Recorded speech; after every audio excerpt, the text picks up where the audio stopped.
હું મારી જાતને લકી માનું છું અને પક્ષપાત ભગવાનની કૃપા એટલે માનું છું અને મને મારું ભલું એટલે થાય છે. હું તમને કહું અત્યારે કે બધાને કદાચ એવું હોય, પણ ભગવાનને કહું, અમે પ્રાર્થના ભગવાનને કરું છું, મારે આશીર્વાદ એ જોઈએ છે કોઈની મીઠી નજર પણ આ પરિવાર ઉપર, આ કંપની ઉપર ના લાગે. કારણ કે મીઠી નજર માની તો લાગતી હતી એટલે તો માં છે ને મ શાંતિ હતી, પોતાના દીકરાને પોતાની નજર ન લાગી જાય એટલે.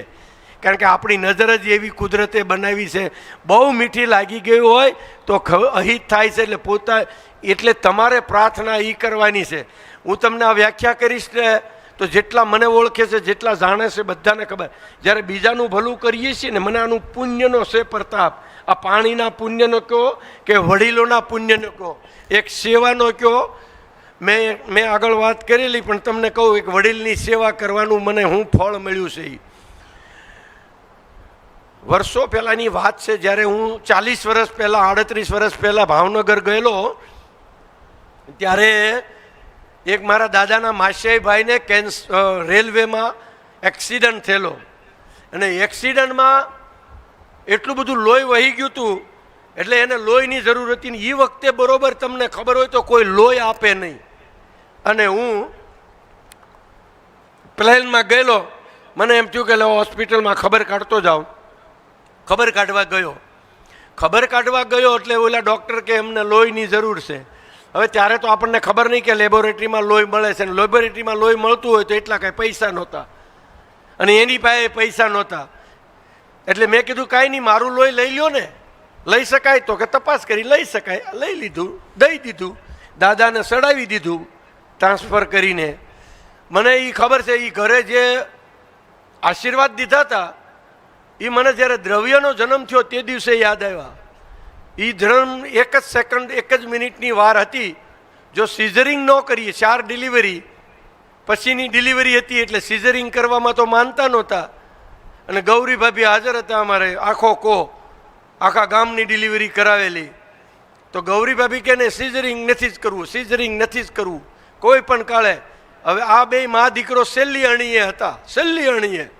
અને હું બરોબર ફેક્ટરીએથી સીધો ગયો હોસ્પિટલ, શીલાબેન શાહ, ઉનાપાણી રોડ ઉપર. મને કે ભાઈ સૌજીભાઈ, મારા ભાઈની જો વાઈફનું અત્યારે સિઝરિંગ કરવાનું હોત તો હું કોઈને પૂછવા ઊભી ન રહું, પણ આ ભાભી તમારા માનતા નથી. મેં કીધું કાંઈ વાંધો નથી, તમે આ શબ્દો વાપર્યા એટલે લઈ લો. 1 જ મિનિટ મેં દ્રવ્યને જોયો સિઝરિંગ કરી, 1 સેકન્ડની વાર લાગી હોત તો બેમાંથી એકને નુકસાન થતે. તો મને ઓલા દાદાનો શહેરો યાદ આવ્યો કે જે એણે આશીર્વાદ દીધા હતા, એનું પુણ્ય છે. એ દાદા પુણ્યશાળી છે, ગરીબ છે, પૈસાવાળા છે, ભક્તિ કરી છે, એ મેટર નથી. એની નાભીમાં, એના અંદર ભગવાન, એક પરમાત્મા, એક શિવ બેઠો છે, એનો આશીર્વાદ આ મળી ગયો હોય.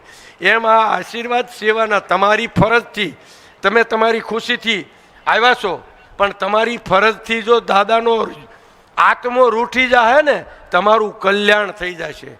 હંમેશા મારે ખીજાવાની ટેવ નથી ને બંધ પડી છે, પણ મને ન ગમે એટલે હું પ્રેમથી તો કહેવાનો જ જોઉં છું.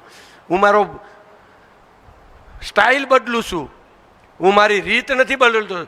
વડીલો જ્યાં સુધી જમેલા ન હોય, લાઈનમાં ઊભા હોય, ત્યાં સુધી શ્રવણને ખાવા બેહાય નહીં.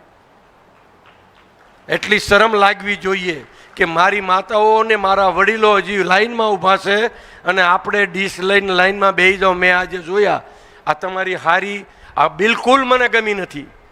આવતી વખતે કન્ડિશન કરશું, 3 દિવસ ભૂખ્યું રહેવાની તેવડ છે.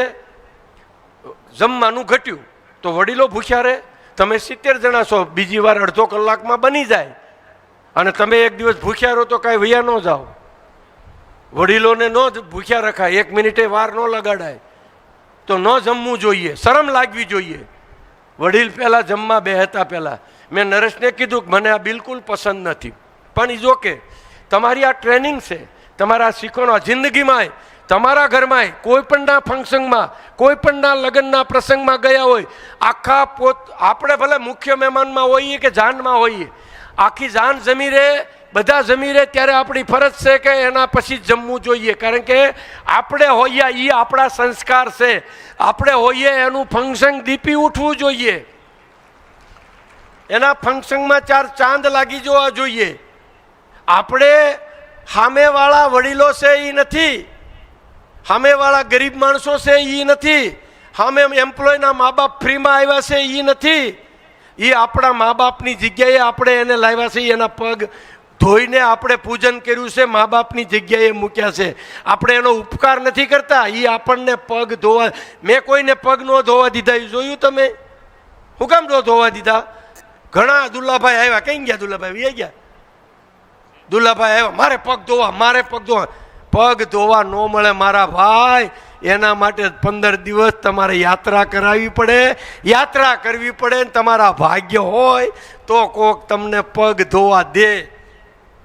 એ સિમ્પલ, આ સિમ્પલ આશીર્વાદ નથી, આ નાની હુની ઘટના નથી. આના એકવાર પગ ધોઈને તમે અનુભવ કરી જુઓ, એકવાર ગંગા કિનારે ડોલ નાખીને નવરાવીને અનુભવ કરો.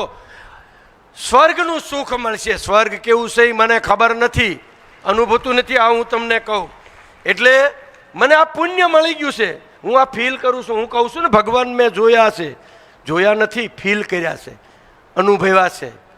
કારણ કે જે મારી ઉપર કૃપા, તમારી ઉપર કૃપા થાય, આમાં કોઈ નવી વાત નથી. આપણું ખાલી વિચાર બદલી નાખીએ ને કૃપા થવાનો. જ્યારે વિચાર બદલાય છે ને એટલે વર્તન બદલાય છે, વર્તન ને વિચાર બદલાય એટલે આચરણમાં આવે છે, આચરણમાં આવે છે એટલે તરત જ જીવનમાં આવે છે, અને ઘટનાઓ ઘટવા મળે છે અને ફળ ચાલુ થાય છે. મારી આવી ભાવના પહેલેથી રહી. કોઈ પણના વડીલ હોય એ તેદી મેં દાદાને લોહી આપ્યું તો સ્વાભાવિક છે, અમે અમારા ઘરમાં એ જ રીતે જીવવી છીએ. હું કેટલા હારે બેસ્ટ સંબંધ ધરાવું છું એ મેં લખ્યું છે. બધા કેવા ખાતર કહેતા હોય, બધા કરવા ખાતર કરતા હોય. આ મેં કેવા ખાતર કરવા ખાતર બેસ્ટમાં બેસ્ટ મારે મા બાપ હારે સંબંધ છે. બેસ્ટમાં બેસ્ટ માને બાપા હારે સંબંધ છે. કદાચ આ દુનિયામાં અતિશયોક્તિ લાગશે, બીજા કોઈને કેટલા છે મને ખબર નથી. મા બાપ બેઠા છે અને હું અહીંયા ઊભો છું, ભગવાનની સાક્ષી. બેસ્ટમાં બેસ્ટ મારે મા બાપ હારે સંબંધ છે, બેસ્ટમાં બેસ્ટ વાઈફ હારે સંબંધ છે. ભલે જે થતું હોય તે, મારે વાઈફ હારે સંબંધ છે એવો બહુ ઓછા લોકોને છે. એટલે બેસ્ટમાં બેસ્ટ વાઈફ પતિ પત્નીના સંબંધ છે. ત્રીજું, બેસ્ટમાં બેસ્ટ દીકરા વહુ હારે સંબંધ છે. 8 દીકરાઓ હારે અને બધા દીકરાને વહુ હારે. દીકરાની વહુ એના હસબન્ડની કમ્પ્લેન મને કરી શકે છે, ભાઈના દીકરાની, મોટા ભાઈના દીકરાની, નાના ભાઈના દીકરાની વાઈફ દીકરીની ઘોડે મને એ કમ્પ્લેન કરી શકે છે. એટલે બધા દીકરાને દીકરાની વહુ હારે મારે બેસ્ટ સંબંધ છે. આ ભગવાનની એટલે કૃપા છે. એની હારે ભાઈઓ સાથે અને ભાઈની વાઈફ સાથે, મોટા ભાઈ છે, ભાભી છે કે રાધા છે કે ધર્મિષ્ઠા છે, અને આની હારે તે ખરેખર બેસ્ટમાં બેસ્ટ સંબંધ છે. દેખાડવા પૂરતો સંબંધ નથી. અને એ હૃદયથી મને માને છે, હૃદયથી મને ચાહે છે. આ પણ સંબંધ છે. એટલે હું પક્ષપાત કૃપા એટલે કહું છું. પછી ભત્રીજાઓ હારે બેસ્ટમાં બેસ્ટ મિત્રતા જેવો સંબંધ છે. બધા જ ભત્રીજાઓને હું જે ફાવે એમ કહી શકું છું, અને એની હારે એ મારી હારે મિત્ર ઘોડે વર્તન કરી શકે છે. પછી મિત્રો હારે પણ મારે બેસ્ટ સંબંધ છે. મિત્રો, મને ખબર છે ઘણા લોકો એવું કે મારે તો બહુ મિત્રો, મારે આની હારે સંબંધ, મારે આની હારે સંબંધ. સામે ગોળી આવતી હોય ત્યારે આડો મિત્ર આવે, એવો મિત્ર છે કોઈની પાસે? મારી પાસે છે કે ગોળી ઝીલી લે કે મારી ઉંમર તમને લાગી જાય કે તમારે જીવવાની જરૂર છે. એટલા મિત્રો, એટલે બહુ મિત્રો નથી મારે, પણ મિત્રો છે એ એવા છે. પછી એમ્પ્લોયર સાથે પણ મારે એવા સંબંધ છે. એમ્પ્લોયરની વાઈફને એમ્પ્લોયર એની પોતાની પર્સનલ વાત મને કરી શકે છે. તમારો દીકરો તમને કહી શકે કે ન કહી શકે મને ખબર નથી. મારો એમ્પ્લોયર મને એની પોતાની પર્સનલ વાત કરી શકે છે. આવા મારી એની હારે સંબંધ છે. તમે બધાએ સાંભળ્યું હશે ને, આ દુનિયા આખી એમ કહે છે કે સુખનું સરનામું સંબંધ છે. જેના આ દુનિયામાં સંબંધ સારા છે એનું જીવન અને એનું મરણ બે સારું હોય છે. એવું જ રીતે તમે હવે ભાગીદાર સાથે પણ મારે બેસ્ટ સંબંધ છે, ન કે 40 વર્ષ ભાઈઓ હારે ને ભાગીદાર હારે જીવ્યા હોય તો સારા સંબંધ ન રહ્યા હોય. આ તુલસીભાઈ કે નરેશભાઈ સંપૂર્ણ મારી ઉપર ભરોસો મૂકી શકતા હોય તો ભાગીદાર ઉપર કહો કે ભાઈ ઉપર તું કાકાને પૂછીને કે, તારે મને પૂછવાની જરૂર નથી. અશુભાઈ, હિંમતભાઈ, કાંઈ પણ દીકરાઓ કહે તો કે કાકાને પૂછી લો. એટલે બેસ્ટમાં બેસ્ટ ભાઈ સાથે, ભત્રીજા સાથે ને ભાગીદાર સાથે સંબંધ છે. હવે એનાથી આગળ વાત કરું તો બિઝનેસમેન, આ દુનિયાના ટોપ ભારતના ટોપ 2 બિઝનેસ માથે 2 બિઝનેસમેન સાથે પ્રશ્ન અને નિસ્વાર્થી સંબંધ છે. એ લોકો પણ ઈચ્છે છે કે આ સૌજીભાઈને ધોળકિયા પરિવારને હરિકૃષ્ણ આગળ જાય, એની સાથે પણ બેસ્ટ સંબંધ છે. તમને નવાઈ લાગશે, આ દુનિયાના બેસ્ટમાં બેસ્ટ જે બિઝનેસમેનો છે એને આપણી ઉપર પ્રેમ છે, આપણી ઉપર ભાવ છે, આપણી સાથે સંબંધ છે. જેમ સવારે બ્રિજેશે કીધું કે એક જ ફેમિલીમાંથી 23 જણને આમંત્રણ આપ્યું હોય એવું એક જ પરિવાર રિલાયન્સમાં હતું, એ આપણો પરિવાર હતો. એટલે બેસ્ટમાં બેસ્ટ સંબંધની આ પ્રૂફ છે. પછી આ દુનિયાના શ્રેષ્ઠ માણસ, બેસ્ટ માણસ, જેને ભારતભરમાં, જેનું વિશ્વમાં નામ છે, એવા આપણા પ્રાઇમ મિનિસ્ટરને વ્યક્તિગત સંબંધ છે ને પરિવાર હારે પ્રેમ છે. એટલે આ ભગવાનની કોઈ કૃપાનો પાર નથી, એને કહેવાય. અને તમને હું દાવા સાથે કહું, સૌથી નજીક ને સૌથી સારા સંબંધ ભગવાન સાથે પણ આપણે છે. એટલે મંદિરે જવાની જરૂર નથી, અહીંયા બેઠા છે, આ બધાના હૃદયમાં ભગવાન બેઠો છે.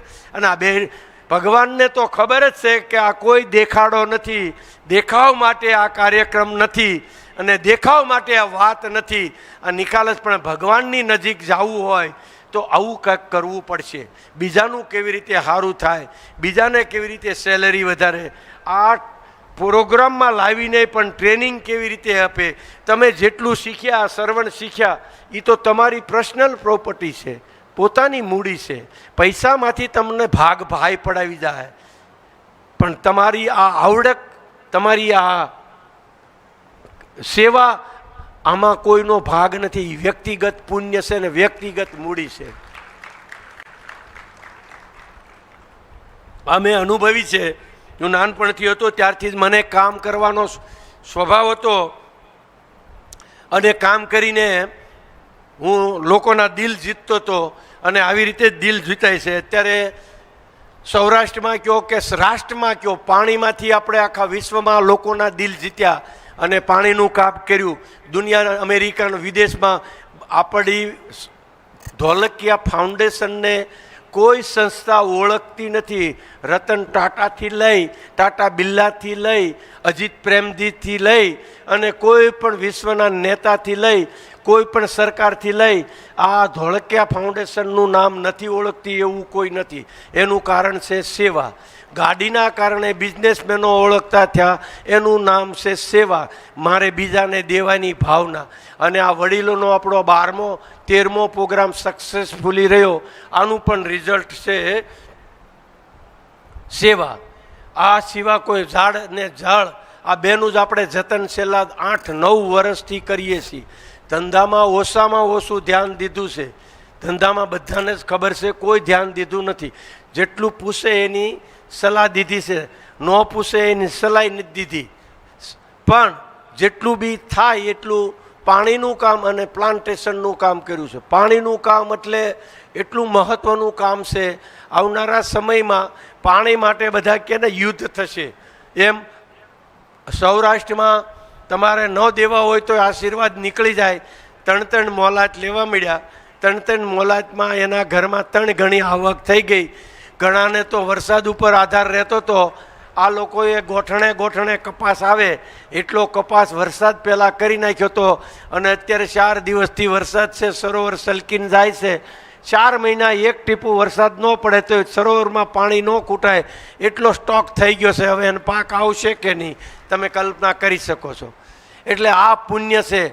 પુણ્ય કોઈ દેખીતું તમને નહીં મળે, પણ આવું કંઈક કરશું તો ખરેખર પુણ્ય તમને મળશે. આપણે મેઇન મુદ્દા ઉપર જઈએ છીએ. આપણા કાર્યક્રમનો જે હાર્દ છે એ આપણે આપણું જીવન બદલવાનો છે અને આપણા પરિવારને આપણા રસ્તે લઈ જવાનો છે. આપણા દીકરાઓને પૌત્રને સાથે રાખવાનો છે. ઘણી બધી આ અઠવાડિયાથી વાતો થઈ છે. આ ઘણી બધા લોકોના આપણે લેક્ચર સાંભળ્યા છે. સૌથી સારું કામ તો આપણે એ જ કરશું, મેક્સિમમ પૌત્રને સમય આપશું. બીજા કોઈને સમય આપો કે ન આપો, દીકરાઓને ને દીકરીઓ સાથે એને ગમે એમ રમશું, એને ગમે એમ રહેશું, એની સાથે મેક્સિમમ સમય પસાર કરશું. એ ગેટે આવે ત્યાં લગી સ્કૂલે મૂકવા જઈશું ને ગેટે આવવાના હોય તો ગેટેથી રૂમ સુધી લઈ જઈશું, એનું દફતરે લઈ લઈશું. હાઈએસ્ટ તમે નજીક જાજો તમારા દીકરાઓને જો કંઈ સંસ્કાર આપે, અને હાઈએસ્ટ આપણે પ્રેમ કરશું આપણા દીકરાની વહુને. પછી આગળ સ્ટેપ, આ બે કામ કરીને ત્રીજું સ્ટેપ લઈશું કે આપણે ભાઈ કે પડોશી કે બાજુવાળા હારે જો સંબંધ વીક હશે તો સુધારી લેશું. કારણ કે આ દુનિયામાં સંબંધ છે તો જ બધું છે, અને સંબંધ જ્યાં સુધી એક પણ જણ હારે વીક હશે તો કોઈ મોક્ષ મળશે નહીં, કોઈ ઉદ્ધાર થશે નહીં. મરતી વેળાએ આ દુનિયાના કોઈ જીવને તમારા પ્રત્યે રોષ ન રહેવો જોઈએ એવી ગંગા કિનારે પ્રાર્થના કરીને જાજો, અને જીવન નવેસરથી આપણે શરૂ થાય એવી ભગવાનને પ્રાર્થના કરીએ. એવા ગંગા મૈયાને પ્રાર્થના કરીએ. અને મા બાપ જેના હાજર હોય એ લોકો મા બાપને પણ પગે લાગે અને હક કરીને મળે, અને દીકરાને પણ હક કરીને મળે, અને પૌત્રને પણ સાથે રાખે. આ 4 પેઢીનું કામ કરશો તો તમારું જીવન ધન્ય થઈ જાય છે. આજે બહુ ઓછા પરિવારો છે. આપણે ભલે મજબૂરીથી સાથે તો સંયુક્ત કુટુંબ છીએ જ્યાં દીકરા છે અને ઘણાને મા બાપ જીવતા હશે. મા બાપ નથી ને એની તમે વિચાર કરજો. ઘણા બધાને અત્યારે અફસોસ થતો હશે, પણ જ્યારે મા બાપ હશે અને પગે લાગ્યા હશે, મા બાપની પૂરેપૂરી પોતાની વફાદારીથી ઈમાનદારીથી સેવા કરી છે, અને મા બાપ પ્રત્યે જરા કંઈ દુઃખ નહીં હોય જવાનું. પણ અત્યારે અફસોસ કરવાનો કોઈ મિનિંગ નથી. જેમ ગોપાળભાઈએ કીધું, કાકા કાકી હોય તો એને પ્રેમ મળો કરવા, તમારા પડોશીમાં હોય તો એને મા બાપની જગ્યાએ કોઈ પણને માની, અને મા બાપ હોય તો મા બાપને પણ હક કરીને પ્રેમ કરી લો, દીકરાઓને પણ હક કરીને પ્રેમ કરી લો, દીકરાઓને પણ હાથે સમય આપી લો. આ તમારા જીવનનો ગોલ્ડન સમય છે, અને આ ગોલ્ડન ઇન્વેસ્ટમેન્ટ છે. તમારે કાંઈ ન કરો તો કાંઈ નહીં, આટલું કરશો ને તોય તમને સ્વર્ગની અનુભૂતિ થાય. ને એમાંથી સમય વધે તો રોજે 5 ઝાડવાને પાણી પાવાનો સંકલ્પ કરો. જો તમારે કંઈ તમારાથી થઈ શકતું હોય તો એનાથી આગળ કહું, જ્યાં સુધી તમારાથી થઈ શકતું હોય તો સૌરાષ્ટ્રમાં જઈ 2 વીઘા 5 વીઘા 10 વીઘા પોતાની ખેતી નકર વાવવા રાખી ટોપ ઓર્ગેનિક ઉગાડો, શેઢે ઝાડવા વાવો, અને દીકરાઓને ખાવાનું મોકલો, 2 ગાય રાખો. આ બધું જ 5 વીઘામાં પતી જાય, અને દીકરાને 12 મહિનાનું ખાવાનું થઈ જાય. દીકરાની જિંદગી સુધરશે, તમારી જિંદગી સુધરશે, ને તમારામાંથી પ્રેરણા લઈને આપણા ગામડાઓ ખાલી એટલે થઈ ગયા. મેં ગોવિંદ કાકાને કાલે જ કીધું, 50 વર્ષ પછી આપણી પાસે જેટલી જમીન છે એ અને જેટલી જાયદાદ છે એ બધી એલા ગોધરાના મામાના નામે થઈ જાય. આપણી જમીન નહીં રહે, આપણી પાસે ખોડું નહીં રહે, આપણી પાસે કાંઈ નહીં રહે. રિટાયર્ડ થઈ, નિવૃત્ત થઈ જે લોકો કરી શકે એમ છે ને નથી કરી શકતા, એને 2 મજૂર રાખીને કરાવે, પણ રે ગામડે ઓર્ગેનિક પકાવે, ગાય રાખે, અને ત્યાંથી જેટલું વધે એટલું મોકલે. ન વધે તો કાંઈ નહીં, જિંદગી તો વધશે ને વધશે. તંદુરસ્તી સાથે જીવી શકાય.